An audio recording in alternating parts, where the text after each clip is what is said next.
Halticosaurus. Halticosaurus, pron, HAL-tick-oh-SORE-us, is a dubious genus of theropod dinosaur from the late Triassic period, Middle Norian stage, around 215.6 to 208 million years ago. It is known from a single fragmentary fossil specimen of the species H. longotarsus, found in the Middle Stubensandstein formation of what is present-day Germany and possibly also the Moon-Airel Formation of France. The only known specimen was poorly preserved and may have been put together from bones of unrelated animals.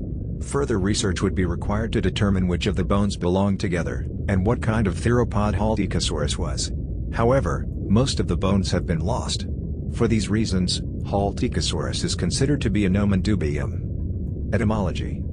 The name Halticosaurus comes from the Greek words altikos, alpha lambda tau iota kappa omicron sigma, meaning good at jumping, nimble, and SORE-us, sigma alpha upsilon rho omicron sigma, meaning lizard, thus nimble lizard. Halticosaurus was described and named by Friedrich von Huene in 1908 and the type species is Halticosaurus longotarsus. Description. Halticosaurus longotarsus is known from the holotype SMNS 12353, which consists of partial jaw bones and teeth, incomplete neck, back, hip and tail vertebrae, a partial humerus, two partial femora, and fragments of an ilium and a metatarsal. The specimen was discovered in the Middle Stubensandstein member of the Löwenstein Formation in Baden-Württemberg, Germany. It was recovered by A. Burrer, G. Meyer, and E. Froese in 1902, at the Burrersken quarry, in grey/blue marl that was deposited during the Norian stage of the Triassic period, approximately 215 to 212 million years ago. The specimen is currently housed in the collection of the State Museum of Natural History Stuttgart in Stuttgart, Germany.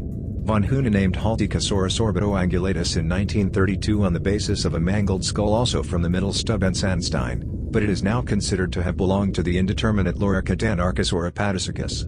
He also named Halticosaurus liliensterni in 1934, but it became the new genus Liliensternus in 1984.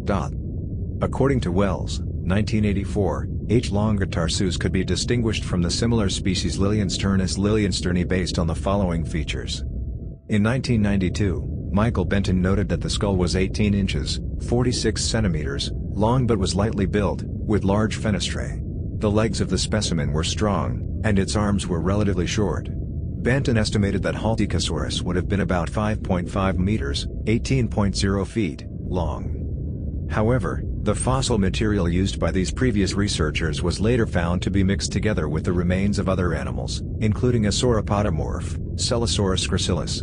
In 2000, Rauhout and Hungerbuehler re-examined the fossil material and concluded that only the two partial femora could be reliably referred to H. longotarsus. Classification. In 1908, Huene originally assigned this genus broadly to Dinosauria, and after additional analysis in 1909 he assigned Halticosaurus to Saurischia. In 1952, Bach observed enough unique skeletal features to assign it to its own family Halticosauridae. Wells, 1984, and Chatterjee, 1987, later agreed with this classification. Over the years there was an effort to refer Halticosaurus to Podokesauridae by paleontologists like Simmons, 1965, Ostrom, 1978, Battail, 1986, and Carroll, 1988. In their attempt at phylogenetic analysis, Norman, 1990, and later, Rauhout and Hungerbuehler, 2000, concluded that Halticosaurus was indeterminate because the available material is too poorly preserved. A second species, based on the partial skull SMNS 12353b was assigned to this genus as cf. Halticosaurus orbito-ungulatus in 1932. In 2000, Rauhout and Hungerbuehler reassigned this material to the genus Saltoposuchus, a crocodilomorph, based on the morphology of the teeth and the antorbital fenestra in the skull. A new genus name, Apatosuchus, was created for this specimen by Hans-Dieter Suess and Rainer Oschach in 2013 when they realized that it represented a primitive Loricodanarchosaur rather than a dinosaur or a crocodilomorph, as a result of further preparation of the specimen. A third species, H. liliensterni, was reclassified as Liliensternus by Wells. Mortimer, 2011, noted that between 1934 and 1984, Liliensternus was incorrectly considered to be a species of Halticosaurus.